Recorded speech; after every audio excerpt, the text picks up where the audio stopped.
Welcome back to another episode of Rock Boys Football. Dill, as lifelong Michigan fans, we've said this a lot just between our conversations, not even on the podcast, and that is, as Michigan fans, this is the most exciting spring practice we've seen in arguably our lifetime. I mean, and why it's so exciting is, yes, Bryce Underwood kind of gets the headline, and that is really the reason why we're all so excited about spring practice.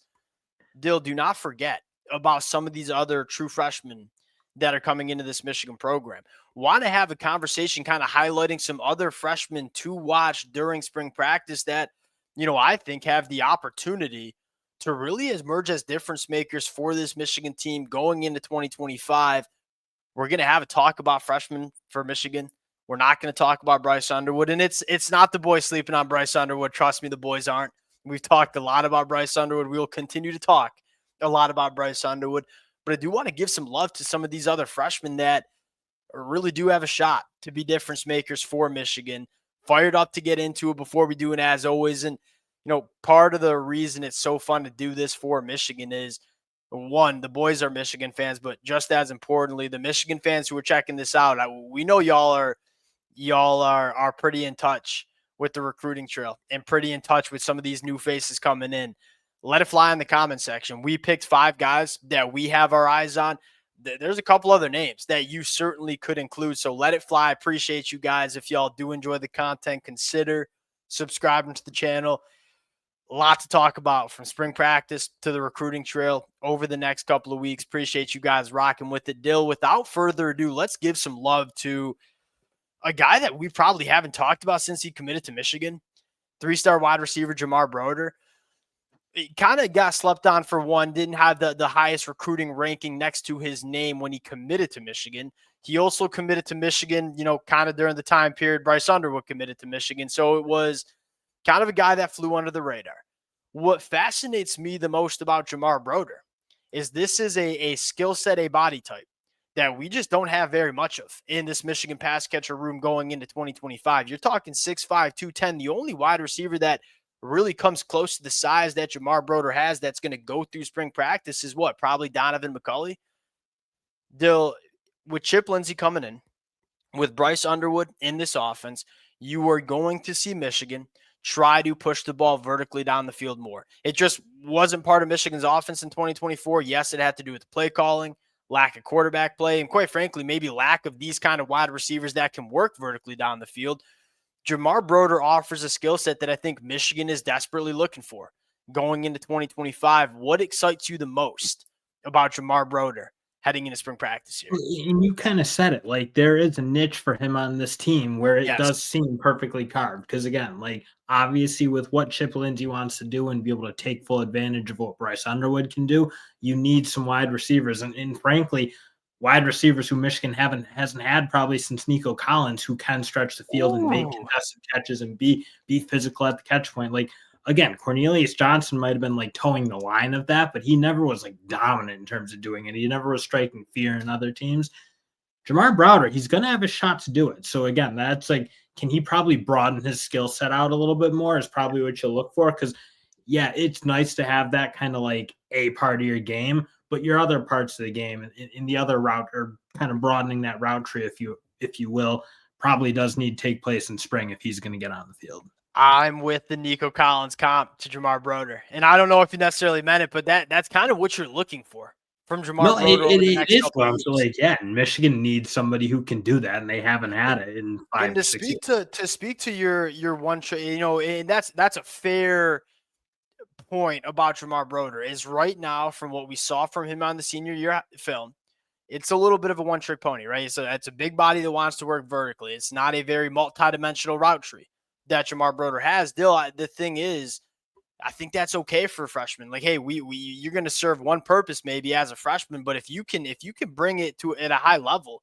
working vertically down the field, you're going to have the opportunity to contribute for this Michigan offense. And The one other thing thing, I'll be interested to see is he's a pretty explosive athlete. Like it's not like he's just a big, long, lumbering yes, guy. Like he can get yes, himself great. off the line. He does have pretty good vertical acceleration, at least. So again, I feel like the tools might be there for him to broaden it out a little bit. And again, I don't think he'll ever be an elite route runner, or at least certainly probably won't be an elite route runner as a freshman.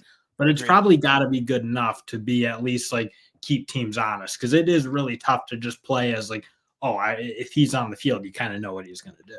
Agreed. And I guess the last thing I'll say is blocking on the perimeter has the chance to be a massive asset. And that was one thing that, I mean, as much as it frustrated us Michigan fans with all the quick game that we had last year, one of the things we fell short on, we didn't have wide receivers that were blocking effectively on the perimeter.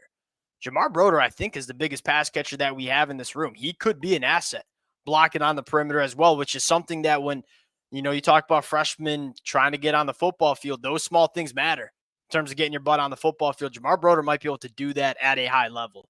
Now, the other wide receiver I think we're all looking for, the bigger name here, is Andrew Marsh. What excites me about Andrew Marsh is you talked about Jamar Broder being kind of a one-trick pony kind of guy.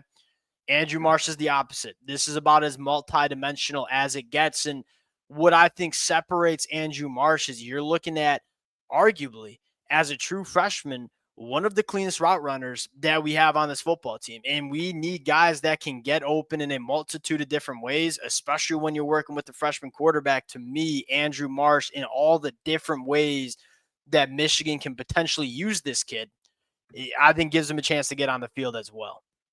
And he might be one of the more developed players in that room, because you look, Agreed. that's still something you're kind of waiting for. Like, we have a lot of hope for Freddie Moore. You have some hope maybe for Channing Goodwin, but like, you haven't seen them play particularly consistent Yeah. wide receiver. Like Andrew Marsh, like you talk about like a polished, developed wide receiver. He is coming in there with that. So like you Yeah. just think his pure ability might be able to beat those guys out, or at least maybe if he doesn't beat out Freddie Moore completely, at least earn him some spots on the field over some other guys. And Yeah. again, Freddie like Moore is my maybe he guy. doesn't carve out a particularly niche area in Michigan's wide receiver room, but you also need some guys who can just straight up get Oh, open you're and win talking about wide. like a guy that could potentially be one of the best wide receivers immediately as a freshman. And I know that kind of sounds crazy to say, but like let's look back at last year. I mean, Jeremiah Smith or Cam Coleman or Ryan Williams. We saw a lot of freshmen get on the football field early at the wide receiver position. And Andrew Marsh, a guy that I know he's a top 100 kid, but I think was kind of slept on in the recruiting process. He didn't have 6'5" next to his name. He didn't have a 10-7 in the 100-meter dash. But man, you turn on the film and say, this kid gets it as a wide receiver. And Dill, look at all the wide receivers, especially in the NFL, that are having all this success. Like the Jay Jettas and the Cooper Kupps. I ain't a huge NFL guy, but the NFL guys that are having a ton of success are the polished wide receivers that know how to run routes and get open. That's what you're hoping that you can get from Andrew Marsh year one in 2025. Now, going to the secondary, this is probably the next question mark here. And Dill, you offered a name that we really haven't talked about. And quite frankly, I don't know if I agree with you, but we'll have the conversation. Jordan Young, who is another guy that he was a little bit more of a highly touted guy. But again, committed around the Bryce Underwood time period, so didn't get a ton of the buzz that he probably deserved. Sell the people on Jordan Young, potentially emerging as a guy you can count on in 2025. Now, part of it, frankly, hinges on what they do with Zeke Berry. Because I'd look at like, Agreed. I don't know that you have a perfectly natural nickel, if you will, outside of Zeke Berry. And when you saw Zeke Berry kick out the corner, you saw that position kind of rotate. Makari Page played a little bit of it. Quentin Johnson played a little bit of it. It wasn't a position that they felt, or at least I felt like watching Michigan, Yeah. that they totally had a perfect answer. I look at Jordan Young, a little bit more of that safety versatility. And if you look at the way Wink Martindale used that position, he did use it a little bit more. I mean, Mike Sanders still kind of just played pure nickel. He played a lot of man. He was really, really good at He it. was He was awesome. mostly in the box. I look at like Wink Martindale. He rolled that position around a little bit more. And I look at Jordan Young's versatility in the defensive backfield. I think he's a guy who, again, it is kind of contingent on what they do with Zeke Berry, because if he plays boundary, I think that opens up a spot maybe for Jordan Young. But either way, I look a unique body type in that room that I think Michigan kind of needs something to deal with that nickel position that's not totally settled. Yeah, we'll see. I think you're right. Zeke Berry's where it starts. Tevis Metcalf is an interesting one that's coming in that could play that role. What I love about Jordan Young, and we talked about this when he committed to Michigan, the short area quicks, and you saw it mostly on the offensive side of the football. This kid is an elite athlete. That the film on the defensive side, he's not afraid to get his nose dirty, stopping the run, and that's probably the biggest question mark. Jordan Young's coverage ability, especially in man, I think it's going to be there because he's a really, really fluid, explosive athlete. little bit of a slender frame, and at that nickel role. And this is why it's so hard to find good nickels. You not only have to hold up in coverage, but you got to support the run. You're going to be in the box. Is Jordan Young physically developed enough to play in the box is probably the question. But I do like the shout out because he's a unique kid that really could play a lot of different roles for Michigan on the defensive side of the football. And I'd be surprised if he was ever a starter for Michigan. But you talk about depth and you talk about the amount of times that Michigan likes to rotate those guys in the back, and having Jordan Young, who can do so many different things, might play a role for Michigan in 2025. Now, the other conversation is Shamari Earls, right? Especially if Zeke Perry plays nickel, you're probably not talking much about Jordan Young year one, but you're probably talking a lot about Shamari Earls on the boundary. This kid is, if you were to ask me outside of Bryce Underwood, the name that has the highest chance to play early for Michigan is probably Shamari Earls out on the boundary. And you look, if they have Zeke Berry playing nickel, which I kind of hope for as a Michigan fan, I think it makes a Yeah, lot me more too. sense. I think it's a Me too. much better fit for Zeke as an athlete. Yeah, Shamari Earls is at worst probably number 3 cornerback behind Josiah Edmond and Jair Hill. Jair So Hill. I look, And he's probably a guy who does have a pretty good shot at playing a lot. And look, I wouldn't be surprised if he can be like neck and neck with a guy like Josiah Edmond, because we didn't see a ton of him as a freshman last year. What stands out to me about Shamari Earls is he's physically ready. You know, you talk about Jordan Young. I'm not sure if he's physically ready to play college football yet. Shamari Earls is. He's 6'2", 200 plus pounds, runs a 10.7 in the 100-meter dash. You look at the teams that Michigan is gunning to beat, you know, and not only in the Big Ten, but the college football playoffs, you know, Texas, Oregon, Ohio State. You need these kind of guys to deal with all the weapons that Ohio State, Oregon have. And I think Shamari Earls is one of those really gifted kids that is, you know, probably the closest to being day one ready in this freshman class that's coming in. And even from a depth standpoint, and this is kind of how you talk about some of the freshmen, the boundary cornerback position is a question mark from a depth standpoint. Can Shamari Earls be a guy that, even if he's not starting year one, can he be a guy that we can throw into the fire in a game and play good football? Last one, and probably another name that is most important from a depth standpoint, that's Andrew Babaloa. Dill, who's tackle 3 on this Michigan team going into spring ball? Right? It's Andrew Spading, Evan Lang. Probably can't be Brady Norton, because that was probably going to be what it was. You look at what he come in around 275, like that's just not big 275 in enough. the dot.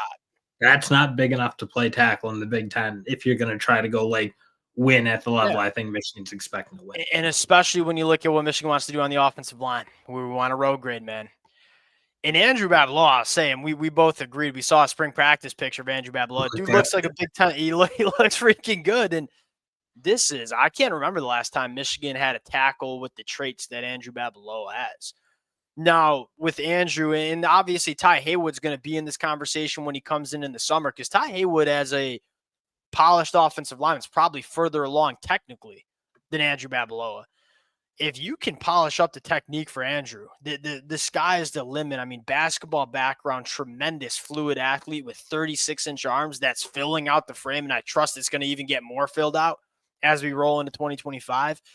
There's a real chance that Andrew Babaloa is the offensive tackle 3 for Michigan as a true freshman. Can he be ready to step into the fire is going to be a massive storyline. And quite frankly, I think he can from what his body's looking like. The 2 other freshmen that you probably want to mention here, we did with Ty Haywood, is probably Nate Marshall too. Now, Nate Marshall he's freaky. He's a freaky dude. And he'll probably play the edge early. And I think there might be a little bit of like Chris Jenkins in him, where it's like, all right, let's get him on a campus, probably play out on the edge, because I don't think he's going to be big and physical enough to play on the inside. But at some point, I could see him getting up to 290, 300 and being an absolute problem on the inside. I think he could emerge as a guy that Michigan might look to utilize specifically in some of those pass rush situations, because that size speed combination is going to be a problem for a lot of offensive tackles. And I think it could potentially be year one. Those are the freshmen that the boys are looking out for. Going to be a really fun spring practice, not only for Bryce Underwood, but for a lot of these new faces that are coming into this Michigan program. Appreciate you guys rocking with it. If y'all do enjoy the content, consider subscribing to the channel, and we'll talk to y'all later. Peace.